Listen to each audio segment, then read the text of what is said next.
কোথায় যাচ্ছ? আমার নাম অয়ন, আমাকে ওই বার্থডে পার্টিতে ইনভাইট করা হয়েছে। বন্ধুরা শুনছো এই গরিব ভিখারিটার কথা? ও বলছে ওকে নাকি ভট্টাচার্য বাবুর জন্মদিনের পার্টিতে ইনভাইট করা হয়েছে।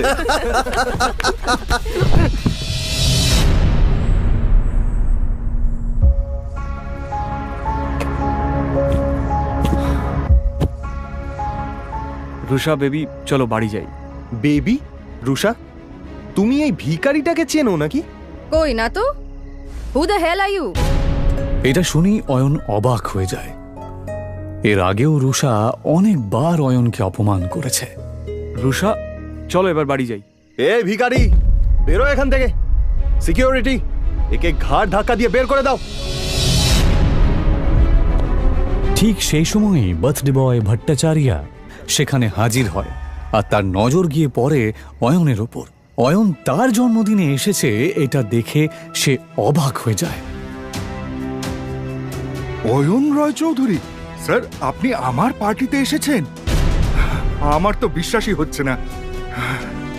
আপনি আমার পার্টিতে এসেছেন, আমি তো ধন্য হয়ে গেলাম sir. Please please please please please please আসুন স্যার, প্লিজ আসুন।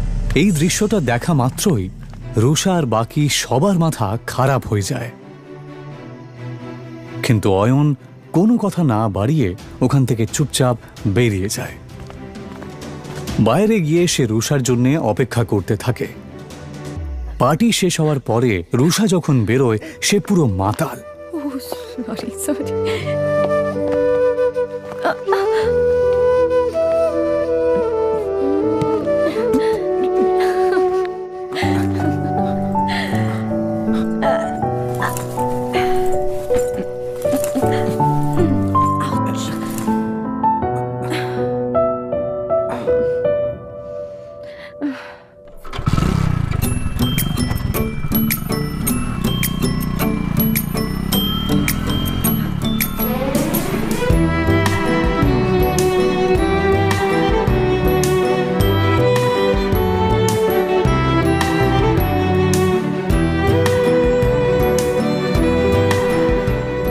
তাকে নিয়ে অয়ন কোনো মতে নিজের শ্বশুরবাড়ি পৌঁছায়।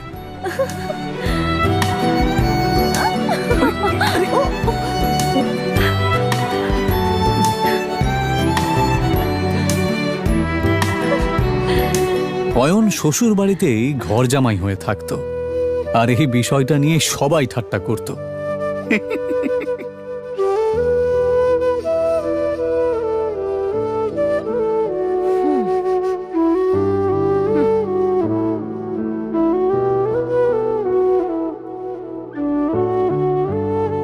বাড়িতে ঢোকার সময় রুষার কাজিন সূর্যর সাথে দেখা হয়। এভাবে বেঁচে থাকতে লজ্জা হয় না? অয়নকে চুপ থাকতে দেখে রুষার কাজিন সিস্টার সায়নী বলে ওঠে, সূর্য বাদ দে এর কথা। জানি না রুষা কি দেখেছে যার জন্য একে এখনো বাড়ি থেকে ঘাট ধাক্কা দিয়ে বের করে দেয়নি।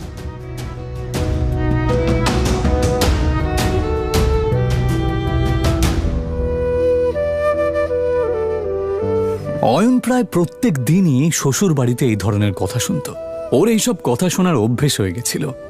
ওরা সবাই এই রকম ব্যবহার করলেও ও এদেরকে ক্ষমা করে দিত, কারণ ও রুষাকে সত্যিই খুব ভালোবাসত। নে খা।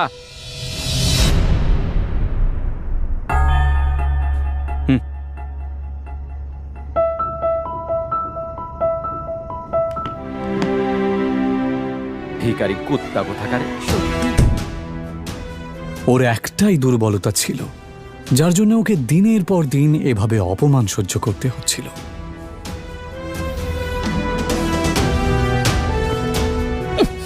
আমাকে নিয়ে যত ঠাট্টা করার করে নাও, যেদিন তোমরা আমার সত্যিটা জানতে পারবে সেদিন তোমাদের মাথা খারাপ হয়ে যাবে। অয়ন আসলে কে সেটা কেউই জানতো না। তবে কেন জানি না অয়ন নিজেও কাউকে কিছু বলতে চাইতো না।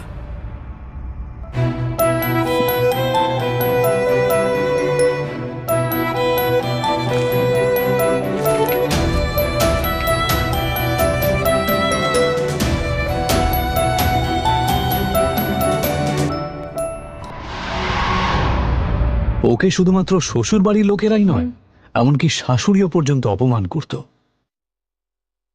উনি রুষা আর অয়নের ডিভোর্সও করিয়ে দিতে চেয়েছিলেন।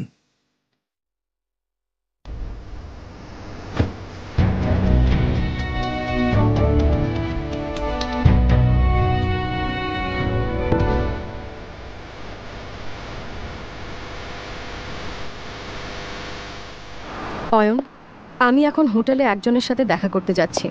তুমি কিন্তু কাউকে বলবে না যে তুমি আমার স্বামী, বুঝেছো? কিন্তু রুষা, অয়ন, তুমি ভালো করেই জানো যে ভেতরে যারা আছেন তারা কত বড় লোক। ওরা যদি জানতে পারেন যে আমার স্বামী একজন গরিব কাঙ্গাল, তাহলে আমি কাউকে মুখ দেখাতে পারবো না। অয়ন নিজের স্ত্রী রুষার কথা শুনে চুপ করে যায়। এটা প্রথমবার নয় যখন রুষা তার দরিদ্র স্বামীকে অপমান করছে। এর আগেও অয়নকে অনেকবার সে অপমান করেছে। রুষার বাড়ির লোক অয়নের সাথে একটা কুকুরের থেকেও খারাপ আচরণ করত, কিন্তু অয়ন কারোর কথায় মন খারাপ করত না, কারণ সে তার স্ত্রী রুষাকে পাগলের মতো ভালোবাসত। আজ রুষা তার ছোটবেলার বন্ধু রূপালী এবং আরও কিছু বড়লোক বন্ধুদের সাথে হোটেলে দেখা করতে যাবার সময় অয়নকে সচেতন করছিল। অয়ন, শেষবারের মতো বলছি, ভেতরে গিয়ে কোনো সিন ক্রিয়েট করবে না। ঠিক আছে, তুমি যা বলবে। হোটেলের ভেতরে বড়লোক বাবার বখাটে সন্তান প্রেম সেন, রাজ বোস এবং পারাস আগরওয়াল বসেছিল। আসলে তারা রূপালীর বন্ধু হলেও রুষাকে দেখার পর এবং তার রূপ দেখার পর অবাক হয়ে যায়। এটা কে রূপালী? এত সুন্দর দেখতে। ও ও আমার বেস্ট ফ্রেন্ড রুষা। অয়নের জামা কাপড় দেখে নাক মুখ মেকিয়ে পারাস জিজ্ঞেস করে, আরে এই সুন্দরীর সাথে বাঁদরটা কে রে? আর ঠিক তখনই অয়ন বলে ওঠে, নমস্কার, আমার নাম অয়ন। আরে হ্যাঁ, মনে পড়েছে, রুষা সিংহ। তার মানে আপনি অয়ন, যার সাথে রুষার বাবা সিদ্ধার্থ সিংহ ওনার মেয়ের বিয়ে দিয়েছেন। কি ঠিক বললাম তো রুষা? প্রেম আর পারাস যেই বুঝতে পারে যে এই গরিব লোকটা আসলে এই সুন্দরী মেয়েটার স্বামী, তখন রুষাও তাদের সাথে আর ফ্লার্ট করতে পারে না। কিন্তু তারপর তারা তিনজনে মিলে অয়নের দারিদ্রতা নিয়ে ঠাট্টা করতে থাকে। আচ্ছা অয়ন দাদা, আমি শুনেছি আপনি নাকি একটা ব্যাংকে চাকরি করেন। তা কত টাকা স্যালারি পান? এই তিনটে ছেলে সমানে অয়নকে অপমান করছিল আর হাসছিল। ওই 12,000 মতো পাই। কত বললেন? 12,000। কখনো কখনো বোনাস পেলে 15,000 মতো হয়ে যায়। ভালোই স্যালারি পান আপনি। আমার জুয়েলারি অ্যাকাউন্টেন্টের স্যালারির অর্ধেক, তবুও আজকালকার দিনে এটাই অনেক। আচ্ছা পারাস, যদি তোর স্টোরে কোনো স্টাফের দরকার পড়ে তাহলে অবশ্যই অয়ন দাদাকে বলিস। ওনাকে দেখে কর্মঠ মনে হচ্ছে, আর আশা করি ওনার কাজ তোর ভালোই লাগবে। হ্যাঁ হ্যাঁ, নিশ্চয়ই প্রেম, নিশ্চয়ই। 20-25 হাজার টাকার চাকরি তো আমি ওনাকে দিতেই পারি। আচ্ছা অয়ন দাদা, আপনি চাইলে কাল থেকেই জয়েন করতে পারেন। তারা কাকে জব অফার করছিল? অয়নকে। ও চাইলে তাদের তিনজনকেই কিনে ফেলতে পারত। অয়ন যে আসলে অয়ন রয় চৌধুরী এটা কেউই জানত না, এমনকি রুষা এবং তার বাড়ির লোকেরাও এটা জানত না যে এই গরিব অয়ন আসলে কে। অয়নও যেহেতু এই আসল সত্যিটা কাউকে জানাতে চায় না, তাই সে এমনভাবে এই পরিস্থিতিটা সামলালো যে কেউ কিছু বুঝতেই পারল না। ও বলল, ধন্যবাদ মিস্টার আগরওয়াল, আপনার অফারটা সত্যি খুবই ভালো। আপনি যে আমার জন্য এতটা ভেবেছেন, এজন্য আপনাকে ধন্যবাদ জানাই। তবে সত্যি বলতে আমি গয়নাগাটির ব্যাপারে বিশেষ কিছু জানি না। এদিকে রুষা অয়ন আর রূপালীর বড়লোক বন্ধুদের মাঝের কথোপকথন শুনে রেগে যায়। আরে আরে,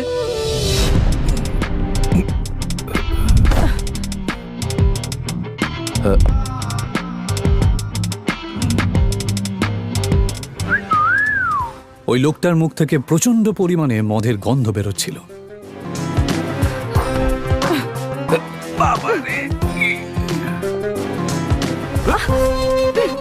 দেখে তো মনে হচ্ছে ভালোই এনার্জি আছে।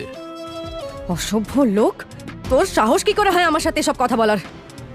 ছেড়ে দাও আমাকে। এই দাঁড়া দাঁড়া বলছি। কি বললি?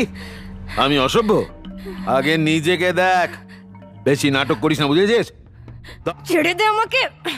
রুষা এবার কোনো কিছু না ভেবে লোকটার গালে একটা সপাটে চড় মেরে দেয়। স্যার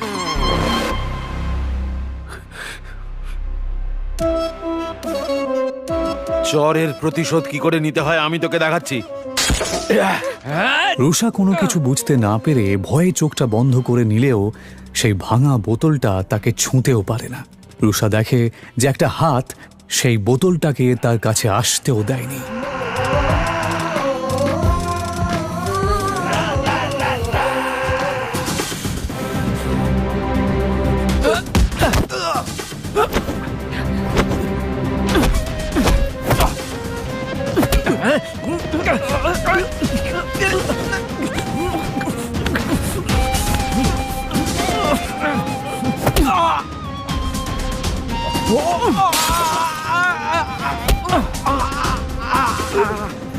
নেশার চোটে তোর মাথা খারাপ হয়ে গেছে।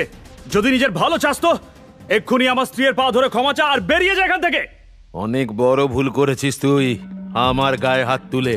এবার তুই দেখ এই নেশায় আমি কি করি।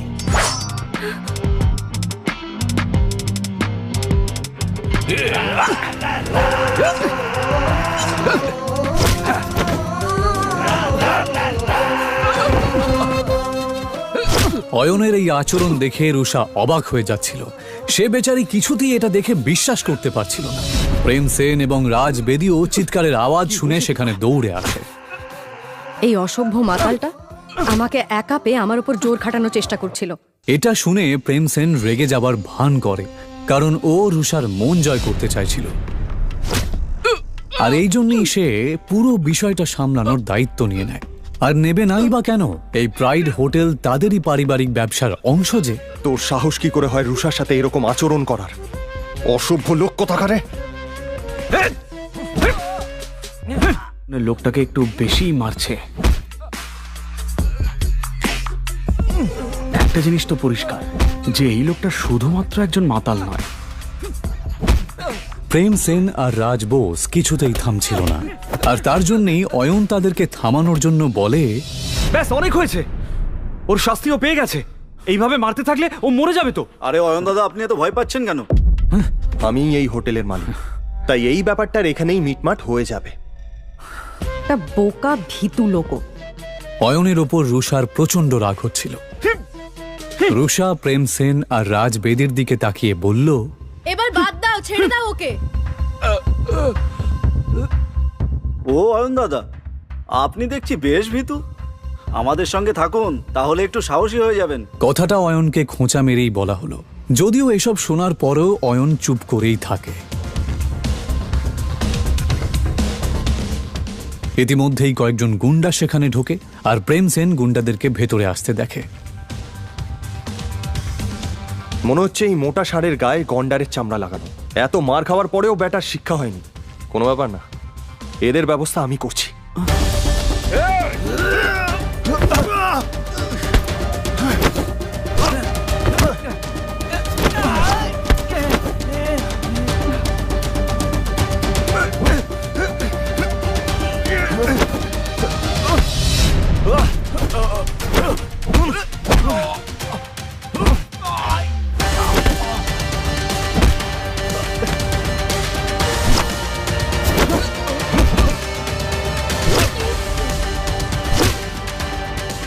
প্রেম সেন ভালোই মারপিট করতে জানতো, কারণ ও কারাটেতে ব্ল্যাক বেল্ট ছিল। এক এক করে প্রেম সেন গজেন্দ্রের সমস্ত সাঙ্গপাঙ্গকে মাটিতে মিশিয়ে দেয়। তোরা হচ্ছিস গুন্ডার নামে কলঙ্ক, বুঝলি? ফাটিয়ে দিয়েছিস ভাই, তোর কোনো জবাব নেই। আমার মনে হয় না ওরা আর উঠতে পারবে বলে। মিস রুষা আর রূপালী, তোমরা ঠিক আছো? প্রেমের প্রশ্নটা শুনে রুষা আর রূপালী তাদের ঘাড় নাড়ল। প্রেম আসলে এসব করছিল রুষার নজর কাড়ার জন্য। যদিও রুষার নজর তখন তার স্বামী অয়নের দিকেই ছিল, সেই অয়ন যে চুপচাপ বসে গুন্ডাদের দিকে তাকিয়েছিল। প্রেম সেন আরও ক্ষিপ্ত হয়ে যায়। ভাই, এবার এদেরকে নিয়ে কি করবি? কাউকে ডাকবো নাকি এদের ব্যবস্থা করার জন্য? আরে তার দরকার পড়বে না, আমার স্টাফ দেখে নেবে। চলো তোমরা বাইরে চলো। পারাস আসলে একটু বাড়তি কথা বলছিল। যদিও সেরকম কিছু করার ক্ষমতা ওর ছিলই না।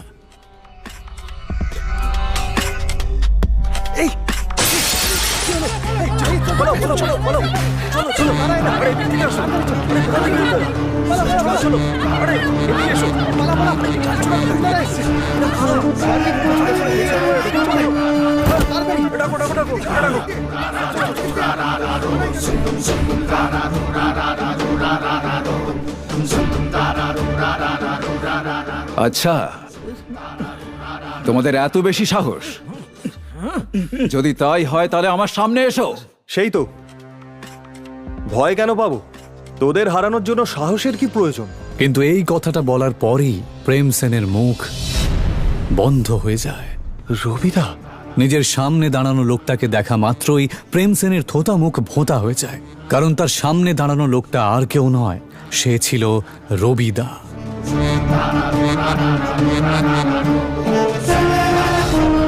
তাদের সবার লাল চোখ দেখে এটা বোঝা যাচ্ছিল যে তারা এখানে প্রেম এবং বাকি সবাইকে শেষ করতেই এসেছে। তাদের তিনজনের অবস্থাপন্ন পরিবারের লোকেরা সুরক্ষার ভয়ে যেই রবিদাকে টাকা পাঠায়, আজ সেই রবিদাকে সে খেপিয়ে দিয়েছে। এইমাত্র আমাকে কে চ্যালেঞ্জ করলো? দাদা, আমি তো ঠাট্টা করছিলাম, আমি জানতাম না ওখানে আপনি দাঁড়িয়ে আছেন।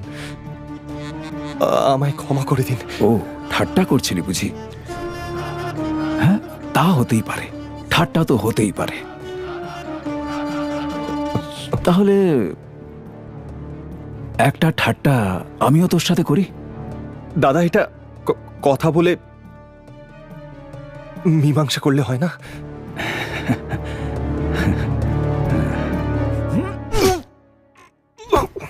দাদা, ক্ষমা করে দিন। কি কেমন লাগলো আমার ঠাট্টাটা? এদিকে কারাটেতে ব্ল্যাক বেল্ট পাওয়া প্রেম মেঝেতে শুয়ে নিজের বুকে হাত দিয়ে জোরে চিৎকার করতে লাগলো। পারস আর রাজ এটা দেখে অবাক হয়ে যাচ্ছিল। এসব দেখে ওরাও রবিদার পায়ে পড়ে প্রাণ ভিক্ষা চায়। হাসবি না দাদা।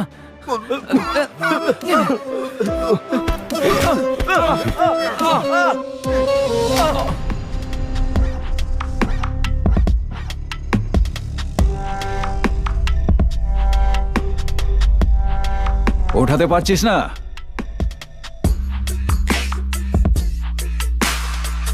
প্লে কর। সবাই এবার চিৎকার করে কাঁদতে লাগে। এইসব দেখে রূপালী আর রুষা ঘাবড়ে যায়। তারা দুজনেই কিছু বুঝতে না পারলেও রূপালী আর রুষা এটা ভালো করেই বুঝতে পারছিল যে এই ছেলেগুলোর জন্য ওরা অনেক বড় একটা বিপদের মধ্যে পড়েছে।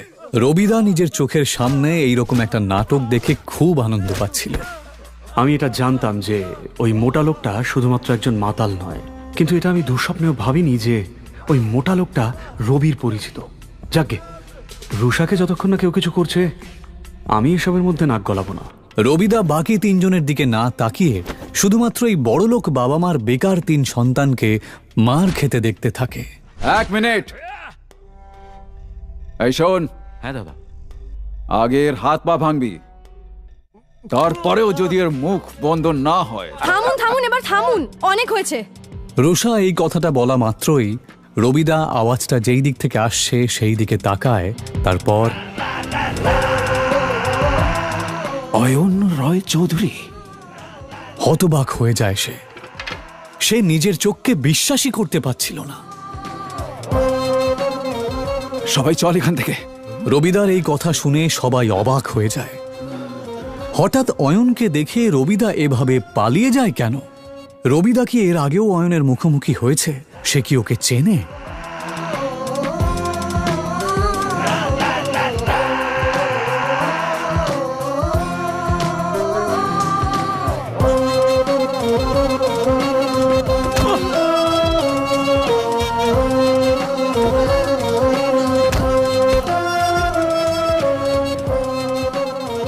সত্যি কি অয়ন একজন আরবপতি?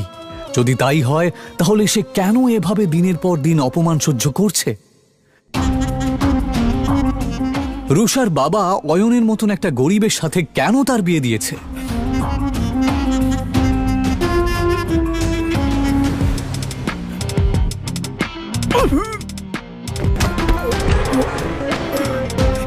এই